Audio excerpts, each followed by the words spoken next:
د قومي وطن پارټۍ د شهید وطن خیاط محمد خان شیرپو د 48م تلین لپاره تیاری پیل کړی شوی او وایي چې دوی په 14 فروری د خیاط محمد خان شیرپو یاد سره د پیښور په ځانمرګي برید کې د وجل شو کورنو سره خواهوږي خوم کوي. په دې لړ کې نن په شیرپو کې د پښتون سیاستوال آفتاب احمد خان شیرپو په حجره کې د خیاط محمد خان شیرپو ترهګرین نور وجل شوی تنانو د مغفرت په لړ کې د قرآن پاک ختم مبارک خوم شو.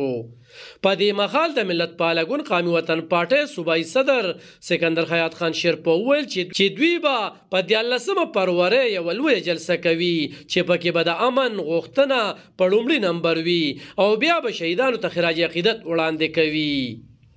یو طرف ته مونږ شهید وطن حیات محمد خان شیرپو ته هم عقیدت خپل پیش کوو او سره په دغه ورځ باندې د پولیس لاینز چې کوم شهیدان دي دا د هغوی لپاره مونږ منسوب کوو دا برسي او دې سره د دهشتګردۍ ښکار چې څومره خلک شوي دي هغوی ټولو خلکو ته مونږ دا منسوب کوو. نن دلته کې ختم قرآن هم وکړو او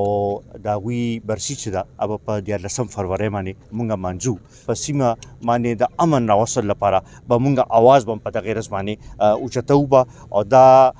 دې ځل دا برسي مونږ د امن سره منسوب کوو. په دې غونډه کې ضلعي او صوبایي قایدینو د خیاط محمد خان شیرپو په قبر د ګلونو څادر وغوړو او هغه دپاره د مغفرت دعاګانې وکړې. د کیمرامین یاسر خان سره علب خان شیرپو، خیبر نیوز، چارسده.